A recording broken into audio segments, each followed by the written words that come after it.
ஒரு வார்த்தை எழுதியிருக்கு பாருங்க, சத்தியத்தையும் அறிவீர்கள், சத்தியம் உங்களை விடுதலையாக்கும். நம்மள வேற எதையுமே சொல்லலை ஆண்டவர். இந்த சத்தியத்தை நீங்க அறிந்து கொள்ளுங்க, இந்த சத்தியம் தான் உங்களை விடுதலையாக்கும். சத்தியம் சொன்ன ஆண்டோட வார்த்தைங்க. இந்த வார்த்தையை நம்ம அறிந்து கொள்ள அது நமக்கு ஒரு பெரிய விடுதலையை நம்மளுக்கு கொடுக்குங்க. வார்த்தை மேல நம்ம ரொம்ப தாகமா இருக்கணும். ஆண்டவர் சொல்றாரு, வேற எது மேலே நம்ம தாகமா இருக்க சொல்லல. உலகத்து பின்னாலேயோ வீடு வாங்கணும், வாசம் வாங்கணும், காடி வாங்கணும், பங்களா வாங்கணும், அதெல்லாம் நம்ம அது கடவுள் பார்த்து கடவுள் செய்வார். 8 நேரத்தில் நமக்குள்ளது ஆண்டு விட்டுருவாரா. ஆனா நம்ம முதல்ல என்ன செய்யணுமா, வார்த்தையை நேசிக்கணும். சோத்திரம். சரி, நாளில் நம்ம சத்தியத்துக்கு நம்ம கடந்து போவோம். ஆண்டு ரொம்ப ரொம்ப நல்லவருங்க. God is good all the time about our life. சோத்திரம். கர்த்தர் எப்போதுமே நமக்கு ரொம்ப ரொம்ப நல்லவராக இருக்கிறார். நம்ம தலைகளை வணங்கி நம்ம ஜெபத்தில் நம்ம தரிச்சிருப்போம். நன்றி ஆண்டவரே, உன் நாமம் உயர்ந்திருக்கிறது ராஜா. எல்லாவற்றிலும் நீங்கள் மேலானவர், பரிசுத்தர், பரிகாரி. எல்லாரும் எங்களை மறந்தாலும் தாயின் கருவில் நாங்கள் உருவாகிறதுக்கு முன்பதாகவே எங்களை அறிந்து தெரிந்து எங்களை அழைத்து எங்களுக்கு பெயர் சூட்டி எங்களை நடத்தினவர் நீங்க தான். எல்லாம் மறந்தாலும் நீர் மறக்காத ஒரு கர்த்தர். ஒவ்வொரு பிள்ளைகள் மேலேயும் அவ்வளவு அன்பு பாசம் நேசம் வச்சிருக்கிறவர இந்த நாளில் கூட அப்பா இந்த நேரத்தை உன் கரத்தில் ஒப்பு கொடுக்கிறேன். எங்களை மறைத்து கொள்ளுங்கப்பா, நீங்க வெளிப்படுங்க. இயேசுவின் வல்ல நாமத்தில் வேண்டி கேட்கிறோம் ஜீவனுள்ள நல்ல தகப்பனே. ஆமீன், ஆமீன், ஆமீன். நாளில் நம்ம இந்த வேத புத்தகத்துல லூக்கா அதிகாரத்துல 15வது லூக்கா புத்தகத்துல 15வது அதிகாரத்தை நம்ம இன்னைக்கு தியானம் பண்ணுவோம். கர்த்தருடைய வார்த்தைகளை கர்த்தர் என்ன சொல்றார் என்பதை நம்ம கவனமா கேட்டு நம்ம இந்த வார்த்தைக்கு கீழ்படுத்தோம்னா கர்த்தர் பெரிய காரியங்களை நம்ம வாழ்க்கையில செய்வாங்க. சரி, லூக்கா யோவான் 15வது வசனம் அதிகாரத்துல நம்ம கண்டினியூவா நம்ம படிப்போம். படியா. இனி நான் உங்களை ஊழியக்காரன் என்று சொல்லுகிறதில்லை, ஊழியக்காரன் தன் எஜமான் செய்கிறது. படிச்சுட்டு வாயா. நான் மெய்யான திராட்சை செடி, என் பிதா திராட்சை தோட்டக்காரர். என்னில் கனி கொடாதிருக்கிற கொடி எதுவோ அதை அவர் அறுத்து போடுகிறார், கனி கொடுக்கிற கொடி எதுவோ அது அதிக கனிகளை கொடுக்கும்படி அதை சுத்தம் பண்ணுகிறார். நான் உங்களுக்கு சொன்ன உபதேசத்தினாலே நீங்கள் இப்பொழுதே சுத்தமாய் இருக்கிறீர்கள். என்னில் நிலைத்திருங்கள், நானும் உங்களில் நிலைத்திருப்பேன். கொடியானது திராட்சை செடியில் நிலைத்திராவிட்டால் அது தானாய் கனி கொடுக்க மாட்டாதது போல நீங்களும் என்னில் நிலைத்திராவிட்டால் கனி கொடுக்க மாட்டீர்கள். இப்போ நம்ம இந்த அதிகாரத்துல நம்ம பார்த்தோம், இயேசு இந்த வார்த்தைகளை ஜனங்க மத்தியில அவர் என்ன செய்யறாரு, கொடுக்கிறாரு. இந்த வார்த்தையை, இந்த சத்தியத்தை அறிவீர்கள், இந்த சத்திய வார்த்தையை அவங்களுக்கு கொடுக்கும்போது அதை அவங்க கேட்குறாங்க. என்ன வார்த்தைனா, நான் மெய்யான திராட்சை செடி. நீங்க பார்த்துருக்கீங்களா, திராட்சை செடியில காய் காய்ச்சிச்சுன்னா கொத்தா இருக்கும்ல. திராட்சை செடி ஒரு பிளஸ்ஸிங்கான ஒரு கொடி. அதாவது ஒரு மனைவி வீட்டை சுற்றிலும் இருக்கிற திராட்சை செடியை போல இருப்பாளாம், கொடியை போல இருப்பாளாம். ஒரு மனைவிக்கு அந்த வார்த்தை சொல்லுது. அப்போ அந்த திராட்சை செடி எவ்வளவு ஆசீர்வாதமான ஒரு செடி. இப்போ அவர் சொல்றாரு, நான் தான் மெய்யான திராட்சை செடி. யாருங்க மெய்யான திராட்சை செடி? யார் சொல்றாரு? இயேசு தன்னை சொல்றாரு, நானே மெய்யான திராட்சை செடி, என் பிதா திராட்சை தோட்டக்காரன். நான் அந்த திராட்சை செடி, என்னுடைய பிதா திராட்சை தோட்டக்காரர். திராட்சை தோட்டத்தை பராமரிக்கிறவர், பாதுகாக்கிறவர். யாரு? நம்முடைய பிதா. நான் அந்த செடி, அவர் என்னை பாதுகாத்து என்னை நடத்துகிற அப்படின்னால நான் செழித்து மிகுந்த கனிகளை கொடுத்துட்டு இருக்கேன் அப்படின்றாரு. என்னில் கனி கொடாது இருக்கிற கொடி எதுவோ அதை அவர் அறுத்து போடுகிறார்.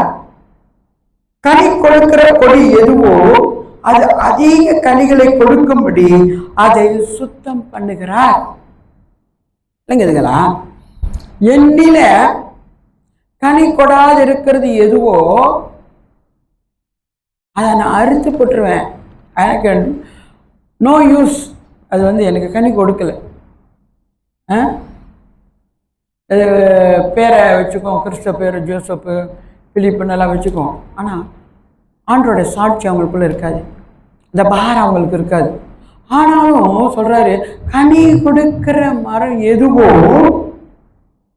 அது அதிக கனி கொடுக்கும்படி அதை சுத்தம் பண்ணுகிறார்.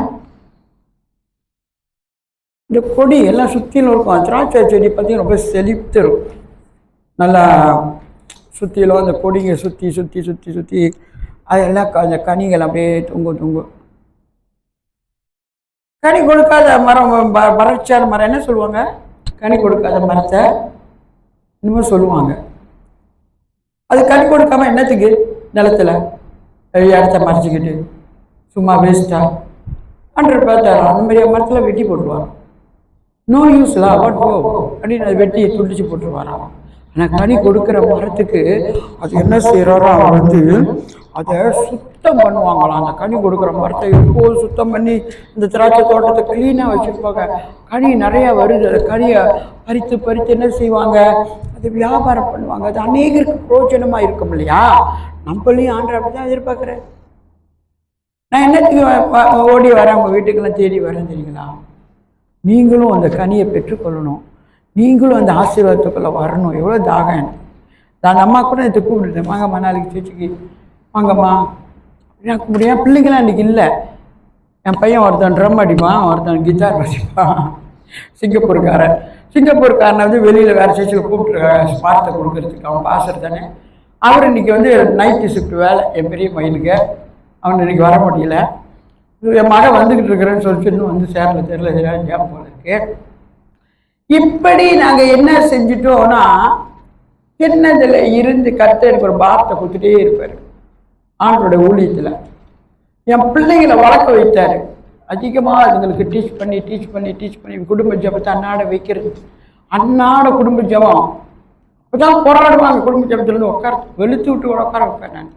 அப்படி தான் ஆண்டவர் வார்த்தையை கற்றுக் கொடுத்து இன்றைக்கெல்லாம் ஒரு லெவலில் இருக்கிறாங்க. ஆனால் எல்லாரையும் இப்போ ஒரு பாகத்தில் கத்தர் வச்சிருக்காரு. 3 பிள்ளைங்க அவங்க எங்கேயும் போய் ஆண்டவர் வார்த்தையை பிரசங்கம் பண்ணுவாங்க. எனக்கு கவலையே இல்லை. உண்மைங்களா? நான் பட்ட பாடு கொஞ்சம் இல்லை இந்த பிள்ளைகளுக்காய். அந்த கனி கொடுக்கத்தான் ஆண்டவர் பிரயாசப்படுறாரு. அப்போ அந்த கனி கொடுக்கிற மரத்தை சுத்தம் பண்ணுவாராம். பாருங்களேன், நான் உங்களுக்கு சொன்ன நான் உங்களுக்கு சொன்ன உபதேசத்தினாலே நீங்கள் இப்பொழுதே சுத்தமாக இருக்கிறீர்கள். கர்த்தர் உபதேசிக்கிறார் அந்த மக்களுக்கு கனி கொடுக்கும்படி. நீங்களாம் எனக்கு பலன் கொடுக்கணும். நீங்க என்னோட வார்த்தையை கேட்குறீங்க, என்னோட பிள்ளைங்க, நீங்க எனக்கு உரியவைகளை நீங்க செய்யணும், மற்றவங்களுக்கு போய் சொல்லணும். இந்த உலக நீதி நியாயம் இதெல்லாம் நம்ம சுற்றுவட்டத்தில் பார்த்தோம், அது வேற டோட்டலி வேற. ஆனால் ஆண்டவர் நமக்கு கொடுக்குற காரியெல்லாம் பியூர், அது சுத்தமானது. இப்போ இந்த திராட்சை செடி சுத்தமான அது மாதிரி சுத்தமான அவருடைய உபதேசங்களை நம்மளுக்கு அவர் என்ன செய்யறாரா, உங்களுக்கு இப்போ நான் இந்த உபதேசத்தை நான் சொல்றபடினால நீங்க சுத்தமா இருக்கிறீர்கள் அப்படின்றாரு. நான் இதை உங்களுக்கு போதிக்கலன்னா நீங்க சுத்தமாக முடியாது. இந்த வார்த்தை கேட்டா தானே உங்களுக்கு புரியும். இதை கேட்கலன்னா உங்களுக்கு என்ன தெரியும்? நீங்க எல்லாரும் போல தான் நம்ம வாழ்வோம். அப்ப சொல்ற 4வது சொல்படியா, என்னில் நிலைத்திருங்கள், நானும் உங்களில் நிலைத்திருப்பேன். கொடியானது திராட்சை செடியில் நிலைத்திராவிட்டால் அது தானாய் கனி கொடுக்க மாட்டாதது போல நீங்களும் என்னில் நிலைத்திராவிட்டால் கனி கொடுக்க மாட்டீர்கள். ஆமேன். நான் திராட்சை செடி, என்னில நிலைத்திருங்கள், என்னிடத்துல நிலைத்திருங்கள், நானும் உங்களில் நிலைத்திருப்பேன். நீங்களும் என்னில நிலைத்திருங்கள். உபவாசம் பண்றேன், அந்த வார்த்தை கொடுக்குற வார்த்தையை கேட்டு என்னில நிலைத்திருங்கள், நானும் உங்களில் நிலைத்திருப்பேன். கொடியானது திராட்சை செடியில் நிலைத்திராவிட்டால் அது தானாய் கனி கொடுக்க மாட்டாது போல நீங்களும் என்னில் நிலைத்திராவிட்டால் கனி கொடுக்க மாட்டீர்கள். அதுதான் கர்த்தர் கொடுக்க வார்த்தை. நீங்க என்னில நிலைத்திருந்தா நீங்க என்னோட சமூகத்துல நீங்க ஓடி வந்தா, ஆண்டவரே நீங்க தான் எனக்கு எல்லாரும் சொல்லி உங்களை ஒப்பு கொடுத்தா, நானும் என் பிள்ளைங்களை அப்படியே அரவணைத்து நான் பாதுகாத்து நடத்துவேன். உங்களை விட்டு நானும் விலக மாட்டேன், நீங்களும் என்னை விட்டு விலக மாட்டீங்க. என்னில நீங்க நிலைக்காவிட்டால் நீங்க என்ன தர மாட்டீங்களா? திராட்சை செடி தன் பலனை கொடுக்க முடியாது. நம்ம ஆண்டவர்கிட்ட நம்ம ஒப்பு கொடுக்கணும், நமக்கு அந்த கனியை நம்ம கொடுக்க முடியாது. அதான் சொல்றாரு, என்னில் நடத்திருங்க. இன்னைக்கு நான் ஒரு பிள்ளைய பெற்று வளர்க்குறேங்க, நான் தான் பிள்ளை பெற்றிருக்கோம், அந்த பிள்ளை தூக்கி போட்டுடுறோமா? எவ்வளோ வளர்ந்து போய் எனக்கு என்ன பார்த்துட்டு வளர்த்துட்டோம், நம்ம பாலை குடிச்சிக்கோ, 20 ரூபா பறிச்சுக்கணும் அப்படின்னு இருக்கிறோம். நம்ம அதுக்கு எவ்வளோ பாராட்டுறோம், சீராட்டுறோம். ஐயோ குழந்தையில இது கட்டி பிடிச்சி முத்தம் கொடுத்து செல்லடா பவுனுடா, அதை குளிப்பாட்டி அதுக்கு நல்லா பாலை கொடுத்து அதை நல்லா செழிப்பாக்கி அதை நல்லா வளர்த்து அதுக்கு நல்லவைகளை கற்றுக் கொடுக்குறோமா இல்லையா? நம்ம பெற்றோர் நம்ம பொறுப்பாத்து தானே. நம்மளுக்கு ஒரு பிள்ளையை கொடுத்துட்டு அப்படியே அழைச்சி விட்டுற முடியுமா? எவ்வளோ காரியத்தை நம்மளுக்கு கற்றுக் கொடுத்து வளர்ப்போம். போய் சொல்லக்கூடாது, திருடக்கூடாது, இங்கே ஓடக்கூடாது, அங்கே ஓடக்கூடாது, அவங்க போட்டில் இருக்கக்கூடாது, இவங்க பொருள் இருக்கக்கூடாது, கரெக்டாக ஸ்கூல் போகணும், சுத்தமாக ஸ்கூல் போகணும், ஒழுங்காக போய் படிக்கணும், ஆசிரியர் படித்து கொடுக்க பாடத்தில் நல்லா கேட்டு புரிஞ்சு நீ என்ன செய்யணும், நீ பரீட்சை எழுத போய் நீ பாஸ் பண்ணணும், நீ எல்லாருக்கும் மேலே ஆடணும், எல்லா பிள்ளைங்களுக்கும் மேலே என் பிள்ளைங்க வரணும். இந்த பாசம் நேசலாம் நமக்கு இந்த பிள்ளைங்க மேலே வச்சுருப்போங்க. அது ஆட்டோமேட்டிக்லி தாய் இல்லையா? நம்ம 10 மாதம் சுமந்து கர்த்தர் நமக்கு கொடுத்த பிள்ளை இல்லையா? அதை அலட்சியமாக விட மாட்டோம்ல. அதே போல தான் கர்த்தர் நம்மளை அவர் பிள்ளைகளாக உருவாக்கி இருக்கிறாரு. ஆனால் நம்ம மறந்துடுறோம் அவரை. ரொம்ப நேரத்தில் நம்ம தாய் தகப்பட மறந்து போற பிள்ளைங்களோட வாழ்க்கையை பார்த்துருக்கீங்களா? அனாதைங்களா அங்கங்க தெரியும், பெற்றோர் இல்லாம. பெற்றோர் இல்லைன்னா அந்த பிள்ளை கைவிடப்பட்ட நிலையில அங்கங்க அழுக்கு துணியை போட்டுக்கிட்டு சுத்திக்கிட்டு பிச்சை எடுத்துக்கிட்டு, எங்கம்மா அவங்க தாய், ஐயோ அம்மா இல்லை, அம்மா செத்துட்டாங்க, அப்பா எங்க அப்பாவும் செத்துட்டாரு, நான் இன்னைக்கு அனாதையா இருக்கேன். அந்த மாதிரி தான் கர்த்தரை விட்டுட்டுமா நம்ம அனாதை மாதிரி ஆண்டோம். நம்மள நீ இதை தேட வரமாட்டீங்க, என்ன தேட வரமாட்டீங்க, நான் என்ன செய்வேன் அப்படின்னு ஆண்டு கனி கொடுக்காம அதை அப்படியே சுத்தி திரும்பிட்டு கிடக்குமா. நானே திராட்சை செடி, நீங்கள் கொடியில். ஒருவன் என்னிலும் நான் அவனிலும் நிலைத்திருந்தால் அதிக அவன் மிகுந்த கனிகளை கொடுப்பேன். என்னை அல்லாமல் உங்களால் ஒன்றும் செய்ய முடியாது. அவன் மிகுந்த கனிகளை கொடுப்பான், என்னை அல்லாமல் உங்களால் ஒன்றும் செய்ய முடியாது. நானே திராட்சை செடி, என்னிலே நிலைத்திருங்கள். ஒருவன் என்னிலும் நான் அவனிலும் நிலைத்திருந்தா, ஒருவன் என்னிலும் நான் அவனிலும் நிலைத்திருந்தா நாங்க என்ன செய்வோம்? மிகுந்த கனிகளை கொடுப்போம். எப்படிங்க நம்ம உறவு இருக்கணும்? அந்த அம்மா அப்பா கைவிட்ட பிள்ளை செத்து போயிட்டு அம்மா அந்த பிள்ளை நிலைமையை பார்த்தா நம்ம பரிதாகும். அது ஒரு நேரம் சாப்பாடு கூட பிச்சை எடுக்குங்க, கொடுத்தா கொடுப்பாங்க, எல்லாம் வேட்டுவாங்க. அந்த நிலைக்கு ஆண்டு நம்மளை தள்ள விடவே மாட்டார். ஏன்னா நம்ம அவர் நம்முடைய தேவன், நம்ம அவருடைய பிள்ளைகள். அதே போல இப்ப சொல்ற, நீ எண்ணில நிலைத்திருந்தா, நானும் உன்னில நிலைத்திருந்தா நீ மிகுந்த கனிகளை கொடுப்ப. என்ன இல்லாமல் உங்களால் ஒன்றும் செய்ய முடியாது. என்ன இல்லாமல் உங்களால் ஒன்றுமே செய்ய முடியாது. அந்த பிள்ளைங்களுக்கு அந்த தாய் தகவலை கைவிட்டாங்க. யாருங்க தாயை தகப்பனை அன்பு காட்டி பாராட்டி சீராட்டி வளர்க்க முடியும்? ஆனால் அது தானேங்க. அப்படித்தான் நம்ம வாழ்க்கை அங்க எங்க சுற்றி திரிந்து எல்லாத்தையும் விட்டு விலகி எல்லாத்தையும் இழந்து நம்ம ஒன்றும் இல்லாமல் பரிதவிப்புங்க. கர்த்தர் சொல்ற, நீ என்னிலே நிலைத்திரு, நானும் உன்னிலே நிலைத்திருப்பேன். 6வது வார்த்தை படியா, 5:15 தெரியுமே, யோவான் 15 6வது வசனம் படியா. ஒருவன் என்னில் நிலைத்திராவிட்டால் வெளியே எரியுண்ட கொடியை போல அவன் எரியுண்டு உழைந்து போவான். அப்படிப்பட்டவர்களை சேர்த்து அக்கனிலே போடுகிறார்கள், அவைகள் எரிந்து போகும். எப்படி ஒருவன் என்னில் நிலைத்திராவிட்டால் வெளியே எரியுண்ட கொடியை போல என்ன இருங்க, இந்த சுத்திக்கிட்டே இருக்கு காத்துல, கொடியை போல அவன் எரியுண்டு உலர்ந்து போவான். அப்படிப்பட்டவைகளை சேர்த்து அக்கினியிலே போட்டுருவாங்க. கர்த்தருக்குள்ள நம்ம நிலைத்திருக்குள்ள நம்ம அன்பு ஸ்ட்ராங்கா அவர்கிட்ட இல்லைன்னா அவரை நம்ம நேசிக்காம நம்ம இஷ்டத்துக்கு போகணுமா, தாய் தகப்பனை விட்டு தாய் தகப்பல ஒரு காலகட்டம் வரைக்கும் தான் உலகத்துல இருந்து நம்மளை பார்ப்பாங்க. அவங்க ஒரு காலகட்டம் வந்து அவங்க போயிடுவாங்க, அவங்களும் கோ பேக் போயிடுவாங்க. உன்னை இறுதி பரிஞ்சம் நடத்துறவர் யார் தெரியுமா? கர்த்தர் ஒருவரே. அவருடைய துணையில நம்ம என்னைக்குமே இருக்கணும். அவரை மறக்கக்கூடாது. மார்னிங் எழுந்துச்சுன்னா ஐயோ ஆண்டவரே சோத்திரம், நாளை கொடுத்தீங்களே நன்றி, நாள் முழுதங்களை நடத்துங்க ஆண்டவரே, நம்மளை கொடுத்துடணும் அவர்கிட்ட. அப்படி அவரை நினைக்காம என்னென்னமோ நினைச்சுக்கிட்டு எதையும் நம்ம செஞ்சுக்கிட்டு என்னென்னமோ பண்ணிக்கிட்டு இருந்தோமா நம்ம கைவிடப்பட்ட பிள்ளைகளாயிருவோம். அப்ப அப்படியாப்பட்ட கொடிகளை எல்லாம் என்ன செய்வாங்க, வெட்டி சுருட்டி கொண்டு போய் போட்டு நெருப்பு வச்சு விட்டுருவாங்க. அந்த கொடி நத்திங்களா, நோ யூஸ். பாருங்க, நீங்கள் என்னிலும் படியா எல்லாரும் வசனம், நீங்கள் என்னிலும் என் வார்த்தைகள் உங்களிலும் நிலைத்திருந்தால் நீங்கள் கேட்டுக்கொள்வது எதுவோ அது உங்களுக்கு செய்யப்படும். ஆமீன். நீங்க என்னில நான் உங்களே நிலைத்திருந்தா நீங்க எதை எந்த கேட்கிறோம் நான் தருவேன். அதுதான் கர்த்தருடைய வாக்குத்தத்த வார்த்தை. நீங்க முதல்ல அவரில் நிலைத்திருக்கணுங்க. அவர் உங்களில நிலைத்திருக்கணும். நம்ம ரெண்டு பேரும் very close friend, close with parents கூட இருக்கிறது போல. அப்ப நீங்க என்ன கேட்டாலும் நான் உங்களுக்கு கொடுப்பேன்.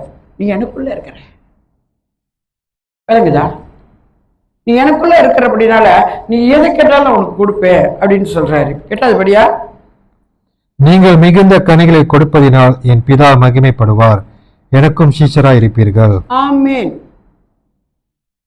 கனி இருக்கிற மரத்தை கண்டு சந்தோஷப்படுவார் ஆண்டவர்.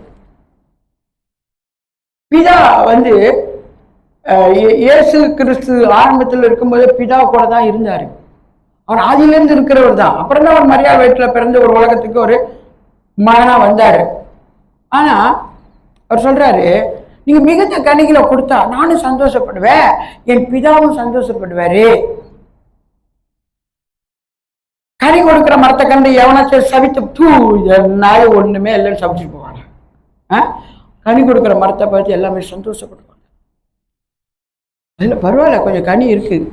ஏசு ஒரு தடவை தேடினாராம், பசியா வந்தாராம், ஒரு அத்தி மரத்துல நின்றுக்கிட்டு கனி இருக்குமான்னு தேடினாராம். ஆனா அதுல ஒரு கனி கூட இல்லை. சுத்தி சுத்தி பார்த்தாரு, ஒரு கனி கூட இல்லை. ஆண்டு அந்த மரத்தை கண்டு சமைச்சிட்டாராம். இல்லையா? அந்த மரத்தை சமைச்சிட்டாரு. சமைச்சிட்டோன்னா அது என்ன ஆச்சு, கொஞ்ச நாள் ஆனா அப்படியே கருகி போயிடுச்சு, நோ யூஸ் ஆயிடுச்சு. தலை தொல்லுன்னு இலகிலோ இருந்துச்சு, கனி இல்லை. ஆண்டு நீ என்ன ஒரு கனி கூட கொடுக்கல, பசிக்கிற நேரம் நீ என்ன மரமா போ அப்படின்னா அது சுட்டு எரிஞ்சு போயிடுச்சு. அப்போ நம்ம வாழ்க்கையில நம்ம கனி கொடுக்கறத கர்த்தர் ரொம்ப விரும்புற. கனி கொடுக்கிற மரத்தை விட மாட்டாராம், அது மென்மேல சுத்தம் பண்ணிக்கிட்டே இருப்பாரா அந்த மரத்தை. அதுக்குள்ள எவ்வளவு என் பிள்ளை எவ்வளவு தாகமா இருக்கிறா, எவ்வளவு பேர் ஊழியத்தை செய்யறா, எல்லாத்தையும் பேர் சொல்றா பாரு, எங்குமே ஒரு சாட்சியா இருக்கிறா பாரு. தேவன் என்ன செய்வாரு, அதை அழிக்க செய்வார், அதை சாகடிக்க விட மாட்டாருங்க. அப்போ தொடர்ந்து படியா 9. பிதா என்னில் அன்பாய் இருக்கிறது போல நானும் உங்களில் அன்பாய் இருக்கிறேன், என்னுடைய அன்பிலே நிலைத்திருங்கள். ஆமேன். இப்ப நாங்களாம் பிறந்து வளர்ற வரைக்கும் தாய் தாப்புக்கிட்ட இருந்தோம். எங்க அம்மா அப்பா நல்லா அன்பா பாசமா தாழ்மை, என் பிள்ளைங்களாம் அப்படிதான் வளர்த்துருக்கிறேன். நீங்களாம் அப்படிதான் வளர்த்துருப்பீங்க. முதல்ல என்னங்க பிள்ளைகள் பதிலுக்கு என்னங்க வரும், அன்பு வருங்க. ஐயோ என் செல்லமே எப்படா இருக்க, நல்லா இருக்கிறியா, சாப்பிட்டியாரா, வாடா வந்து சாப்பாடு விட்டுறேன். அன்பு தான் அதை செய்ய வைக்குது பிள்ளைங்க மேல. அந்த அன்பு நமக்குள்ள நிலைத்திருக்கும் போது அது நம்மள ஒரு நாள் கைவிடாது. அது மென்மேலும் நம்ம தூக்கி தூக்கி தூக்கி தூக்கி ஆசீர்வதித்து நம்மளை பலப்படுத்தி நம்மளை சாப்பாடு கொடுத்து நம்மளை குளிப்பாட்டி நம்மளுக்கு நல்ல துணிமணிகளை உடுத்தி அது விளையாடும் போதும் அதுக்கு சிரிக்கும் போதும் சந்தோஷம் கொள்ளும் அந்த பிள்ளைய பார்க்கும்போது. அதுதான் கடவுளே லைக் தேட் ஒன்லி நம்ம காட் அப்படிதான் அவரை பார்க்குறாருங்க. நான் வந்து எங்கள் அம்மா அப்பா ஒரு காலத்தில் அன்பாக்களை பார்த்தாங்க, கல்யாணம் பண்ணி கொடுத்தாங்க. நாங்கள் வந்துட்டு குடும்பத்தோட வந்துட்டு புருஷனோட வாழ்ந்து 3 வருஷம் 37 வருஷம். நான் திருமணம் ஆகி இன்னையோட இந்த வருஷத்தோட 37 வருஷம் 37 வருஷம் நான் இவரோட கூட தான் வாழ்கிறேன். அதுக்கப்புறம் என் வாழ்க்கை இவரோட தான். அப்படித்தான் இந்த உலக அன்புலாம் ஒரு ஒரு அளவு தான். ஆனா பிதாவோட அன்பு அது அவரை நம்ம அதுக்கு தான் நேசிச்சுட்டே இருக்கணும்னு இன்னைக்கு சொல்றேன். அவரோட அன்பு மாறாது. அவர் அன்புக்குள்ள நிலைத்திருக்கும் போது அவரும் உங்களோட நிலைத்திருப்பார் அன்போடைய பாசமா என் பிள்ளைங்க. விளங்குதுங்களா? சத்தியத்தை அறிவீர்கள், சத்தியங்கள் விடுதலை. இவ்வளோ நம்மளுக்கு தெரியாது பாருங்களேன். ஆனால் ஆண்டவர் இன்னைக்கு நமக்கு போதிக்கிறாருன்னா அதை நான் பிடிச்சிக்கொள்ளணும். என் தேவனுடைய அன்புல நான் எப்போதும் இருப்பேன். காலை படிக்க விட்டு எழுதுச்சோ நான் ஆண்டரை தான் தேடுவேன். அவரு நான் நன்றி சொல்லுவேன். இந்த 4 காத்து 2 காத்துக்கொண்டே நன்றி.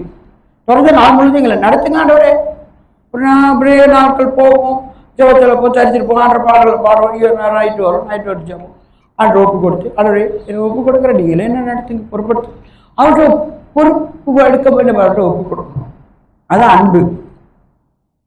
படியா, நான் என் பிதாவின் கற்பனைகளை கைக்கொண்டு அவருடைய அன்பிலே நிலைத்திருக்கிறது போல நீங்களும் என் கற்பனைகளை கைக்கொண்டிருந்தால் என்னுடைய அன்பிலே நிலைத்திருப்பீர்கள். நான் என் பிதாவின் கற்பனைகளை கைக்கொண்டு அவருடைய அன்பிலே நிலைத்திருக்கிறது. வானத்தையும் பூமியும் உண்டாக்கி சகலத்தையும் சிருஷ்டித்தவர் அவருதான் ஆதி. ஜெபிக்கும்போது சொல்றோம் இல்லையா, ஆதியும் நீங்க தான், அந்தமும் நீங்க தான், எல்லாமே அவரு தான். நமக்கு நம்ம தான் அறியாம சொல்ல அம்மா பண்பு வளர்ந்து வந்துட்டு அப்படியே. ஆனா அம்மா அப்பா நம்மள விட மாட்டாங்க. கூட்டிட்டு போவாங்க, சபைக்கு கூட்டிட்டு போவாங்க, சத்தியத்தை கேட்கும்படி செய்வாங்க. அவங்க வேலையை அவங்க செஞ்சுட்டு நம்மளை அவரோட அறிமுகப்படுத்தி விட்டுருவாங்க.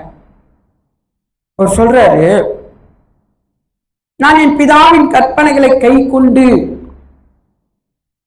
அவனோட வசனத்தை வார்த்தையை நம்ம கை கொண்டு அவரோட வார்த்தைகளை நம்ம நிலைத்திருந்தோம்னு சொன்னா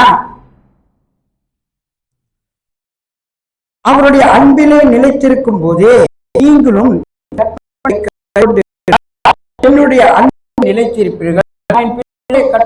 கட்டளைகளான கை வந்து அவருக்கு நிலைக்கிறது போல நீங்களும் என்னை போல அதை பண்ணி அதை வந்தீங்கன்னா என்னுடைய அன்பில நீங்களும் நிலைத்திருப்பீங்க. உங்களோட சேதம் வர சேதமா வரமாய் தள்ளிக்கிட்டு வரும், நம்மளை கொல்லும்படி, நம்மளை வெக்கப்படுத்தும்படி, நம்ம கீழே தள்ளும்படி. நோ, கர்த்தர் விட மாட்டார். உனக்காக அவர் யுத்தம் பண்ணுவார். என்ன நீ அவர் மேல அன்பு வச்சிருக்க, அவரு மேல அன்பு. அந்த அன்பு உங்களை ஒரு நாள் கைவிடாதே. எல்லாரும் நம்மள ஒரு நாள் கைவிட்டு வச்சு என்னடா இவங்க என்னடா என்னத்தான் நம்ம பாச நேசம் காட்டி வளர்த்து நம்மளால சொல்ற நம்ம பழகிருப்போம். நல்ல ஒரு உற்ற நண்பர்களா உயிர் தோழர்களெல்லாம் இருந்திருப்பாங்க. ஆனா அவங்க கூட சிலர் கைவிடும் போது ஆண்டோட அன்பு தாங்க உங்களை தேற்றும். நம்மனால என்னை கைவிட்டுட்டான் ஆண்டவர, நான் இப்படி நம்பினேன், நான் இப்படி என் நேரத்தை கொடுத்தேன், இப்படி என் காலத்தை கொடுத்தேன், இப்படி என் பணத்தை கொடுத்தேன், அவங்க கேட்கறதெல்லாம் நான் கொடுத்தேன், அவங்களும் அவ்வளோ ஃப்ரெண்ட்ஷிப்பா இருந்தேன், நான் மறந்துட்டாங்க ஆண்டவரே. நான் எத்தனை நாள் கலங்கி இருக்கேன் உங்களுக்கு தெரியுமா? ஆனா ஆண்டோட அன்பை இந்த நேரத்தில் வந்து கொண்டு கிடைக்கும். அப்ப அவரோட அன்பை நம்ம என்ன செய்யணும்? நிரந்தரமா பற்றி கொள்ளணுன்றாரு. என் வார்த்தைகளை நீங்க நல்லா தியானம் பண்ணுங்க. வார்த்தைலாம் பைபிள்ல அவரோட வார்த்தை தான், அவரோட சத்தியம் தான். அதான் சத்தியத்தை அறிவீர்கள், சத்தியங்களோட இதில் இருக்கும். வார்த்தை நீ படி, அதுல தியானமாயிரு. அது உன்னை நடத்தும், அது உன்னை தாங்கும், அது உன்னை பலப்படுத்தும். வேற எதுவும் பலப்படுத்தாது. எந்த நட்பும் உறவுகளோ இந்த உலகத்துல எதுவுமே நிரந்தரம் கிடையாது. தேவனுடைய அன்பு தான் அவனுக்கு என்றென்றுமா. அந்த அன்புக்குள்ள நிலைத்திருக்கிற அப்படின்னு நாம என்ன செய்வோம்? நாமளும் ஒருவரோட அந்த அன்பை பகிர்ந்து கொள்கிறோம். 11 படியா, என்னுடைய சந்தோஷம் உங்களில் நிலைத்திருக்கும் படிக்கும், உங்கள் சந்தோஷம் நிறைவாயிருக்கும் படிக்கும் இவைகளை உங்களுக்கு சொன்னேன். இது எழுதுறது யார் சொல்லுங்க பாப்போம்? யோவான். யோவான் அதிகாரத்தை எழுதுறது யாரு? மத்தியு. யோவான் தான் எழுதியிருப்பாரு. லூக்கானா லூக்கா எழுதியிருப்பாரு. யோவான் சொல்றாரு, என்னுடைய சந்தோஷம் உங்களில் நிறைவாக இருக்கும்படிக்கு, உங்கள் சந்தோஷம் நிறைவாக இருக்கும்படிக்கும், என்னுடைய சந்தோஷம் உங்களில் நிறைவாக இருக்கும்படி, உங்கள் சந்தோஷம் என்னில் நிறைவாக இருக்கும்படி இவைகளை உங்களுக்கு சொன்னேன். நம்ம எல்லாரும் மேல அன்பு கூறணுங்க. நம்ம ஊழியக்காரங்க மேல, நம்மளை போதிக்கிறவங்க, நம்மள ஃப்ரெண்ட்ஷிப்பா இருக்குங்க, சேர்ச்சியில் ஃப்ரெண்டாக இருப்பாங்க. ஒரு மனமாக இணைந்து சேர்ந்து ஒருவர் நம்ம அன்பு கூர்ந்து ஒருவரை நேசித்து நம்ம கடந்து வந்தோம்னு சொன்னா அந்த அன்பு நம்மளுக்கு குறைவே குறையாதபடி கர்த்தர் நம்மளை ஃப்ளோ பண்ணியே இதில் நடத்துவாருங்க. சந்தோஷத்தை கொடுப்பாருங்க, சமாதானத்தை கொடுப்பாருங்க. அந்த கனி இருக்கிறாங்க, 9 கனி. 9 கனி எதுல இருக்கு?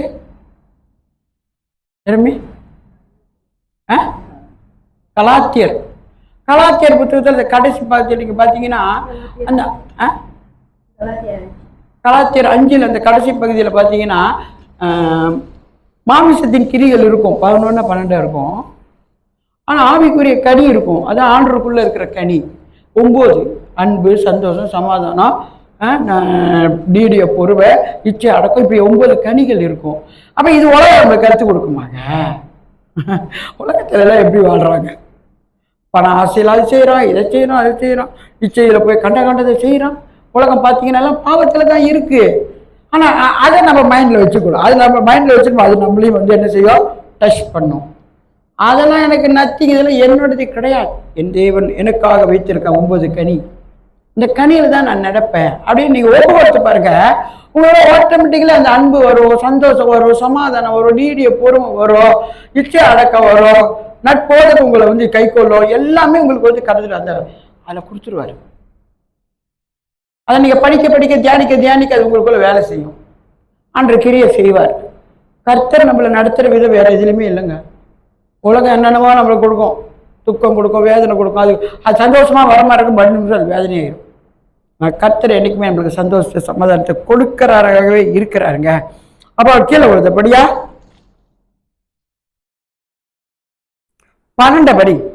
நான் உங்களில் அன்பாய் இருக்கிறது போல நீங்களும் ஒருவரில் ஒருவர் அன்பாய் இருக்க வேண்டும் என்பதே என்னுடைய கற்பனையா இருக்கிறது.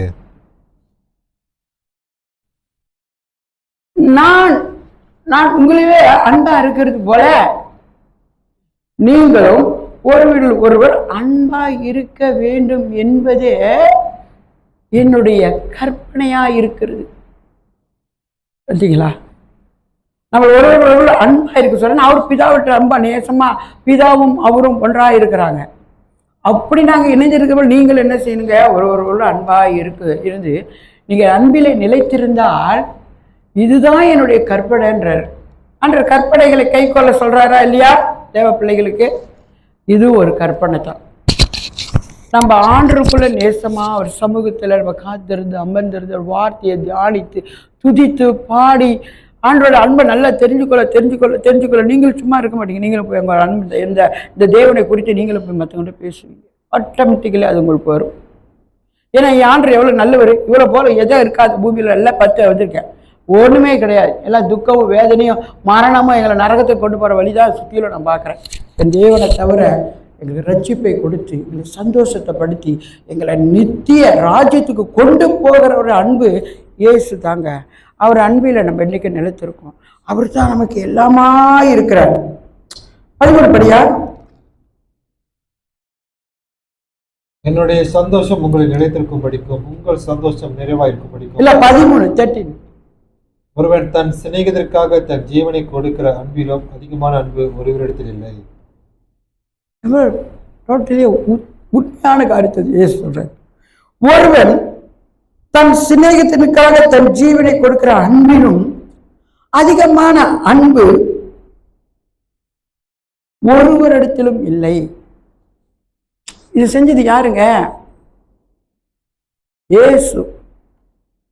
ஏங்க, இயேசு நமக்காக ஜீவன் விட்டாலும் இன்னைக்கு நம்மள பிழைச்சிருக்கிறோம் கர்த்தருக்குள்ள. இன்னைக்கு உலகத்தார் பிழைக்கிறான், அது வேற கணக்கு. அவன் கடைசியெல்லாம் முடிவு என்னன்னா அது அவனை ஆட்கொள்றது தான் தெரியும். ஆனால் எங்களுடைய ஆண்டவர் எங்களுக்கு ஜீவனை கொடுத்தார். ஏன்னா அவரு அந்த ஜீவனை சிலுவையில் கொடுத்தார் நமக்காக. அவர் ஒரு தப்பும் தவறும் ஒரு பாவமும் செய்யல. மனிதனுடைய பாவமும் தப்பும் பிழைகளையும் அவர் கல்வாரி சிலுவையில் ஏற்றுக்கொண்டார். இன்னைக்கு உலகத்துல ஏன் கர்த்தரை நேசித்த ஆண்டவரே நான் உண்மை நேசிக்கிறேன், நான் உங்களுடைய பிள்ளை ஆண்டவர் இடத்துல நான் வர ஆண்டவரை ஏற்றுக்கொள்ளுங்கன்னா ஆண்டவர் டோட்டலா டக்குன்னு அவனை எல்லாம் பாவத்தை தூக்கி போட்டு அவனை நித்திய சந்தோஷத்துக்குள்ள நித்திய பரிபூர்ணத்துல அவரே கரம் பிடிச்சு நடத்துவார். உலகத்துல எல்லாருக்காக தான் அவர் சிலுவையை சுமந்தார். ஆனா அறிந்தவன் எத்தனை, அதை மறுதளிக்கிறவன் எத்தனை, அதை பொய்ன்னு சொல்றவன் எத்தனை பேரு. ஆனா உண்மையா கர்த்தரை தேடுகிறவர்களுக்கு கர்த்தர் அதை விளக்கி அதுக்கு அறிவித்து அவரை ஒரு சாட்சியா நிறுத்துவாருங்க. உலகத்துல நம்மளுக்கு அப்படியாப்பட்ட அவருடைய அன்பு தாங்க நமக்கு வேணும். நான் சொல்றேன், முதலாவது தேவனுடைய ராஜ்யத்தையும் அவருடைய நீதியும் தேடுங்கள், அப்பொழுது இவை எல்லாம் உங்களுக்கு கூடவே கொடுக்கணும். என்ன விரும்புறியோ எல்லாம் உனக்கு கொடுத்துருவாரு. நீ முதலாவது அவருடைய ராஜ்யத்தையும் அவருடைய நீதியும் தேடு. நீ முதல் வாழ்க்கையில செய்ய வேண்டியது அவருடைய ராஜ்யம். அவருடைய ராஜ்யம் பரலோக ராஜ்யம். அவருடைய நீதி என்ன சொல்லுது, வார்த்தை என்ன சொல்லுது, அந்த ராஜ்யத்துல என்னென்ன இருக்குது, அது ராஜ்யம்னா என்ன, ஏன் அவர் ராஜ்யத்துல நம்மளை கொண்டு போய் வைக்கிறாரு, அவர் ராஜாவா இருக்காரு, அவருடைய ஆளுகளை நம்மளை கொண்டு போய் நம்மள சந்தோஷம் மகிழ்ச்சியோ ஒரு துக்கம் நேரமே இருக்காதாங்க ராஜ்யத்துக்குள்ள. இப்ப சந்தோஷமா தூச்சிக்கிட்டு அப்படி வச்சிருப்பாரோ நம்ம ராஜா விட்டு பிள்ளைங்க மாதிரி அந்த ராஜ்யத்துக்குள்ள எல்லாம் தங்கமா இருக்குமா பரலோக ராஜ்யத்துல.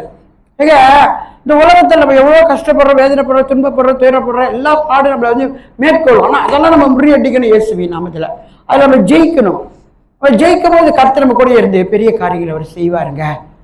முதலாவது நம்ம என்ன செய்யணும், அவருடைய வார்த்தையில நிலைத்திருக்கணும். என்னுடைய கற்பனையை உங்களுக்கு கொடுக்குறேன்றாரு. இப்போ இது ஒரு கற்பனையாக தான் நம்மளுக்கு ஆண்டவர் கொடுத்துருக்காரு.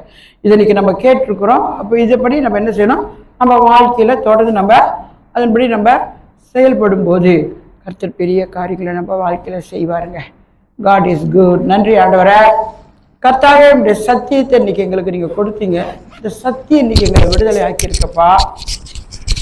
எல்லா சூழ்நிலையிலும் நீர்தான் எங்களுக்காக எல்லாமே செய்கிற ஒரு தேவன். ஏன்னா எங்க தாயின் கருவில் உருவாக்கு முன்னுக்கு நீங்களை தெரிந்து நடத்துறீங்க. இந்த தாய் தான் அவனுக்கு, இந்த தகப்பன் தான் அவனுக்கு இந்த குடும்பத்தில் நீ வழிநடத்தப்பட வேணும், அவனுக்கு எல்லாம் கற்றுக் கொடுப்பாங்கன்னு ஒரு குடும்பத்தை ஏற்படுத்தி தான் எங்களை அந்த குடும்பத்துல கொண்டு வந்தீங்க ஐயா. அந்த குடும்பத்தை எங்களுக்கு கற்றுக் கொடுத்து சொல்லி கொடுத்த வழி பாதைத்தான் நாங்கள் இன்னைக்கு நிற்கிறோம். அப்படியா ஆண்டவரே, உம்முடைய வழியை எங்களுக்கு முழுதாக சொல்லி கொடுத்ததுக்காக நன்றி. சத்தியத்தை ஆண்டவர் அறிந்து கொள்ள வச்சுங்க, நன்றி. சத்திய நாள் எங்களுக்கு விடுதலை கொடுத்து ரட்சிப்பை கொடுத்து உமக்குள்ள எங்களை ஒரு பெரிய சாட்சியாக எடுத்து நிறுத்தும்படி எங்களை தாழ்த்தி உயர்த்தி ஒப்பு கொடுத்து ஜெபிக்கிறோம் ஜீவனுள்ள நல்ல தகப்பனே. ஆமேன், ஆமேன், ஆமேன். God is good all the time. Amen.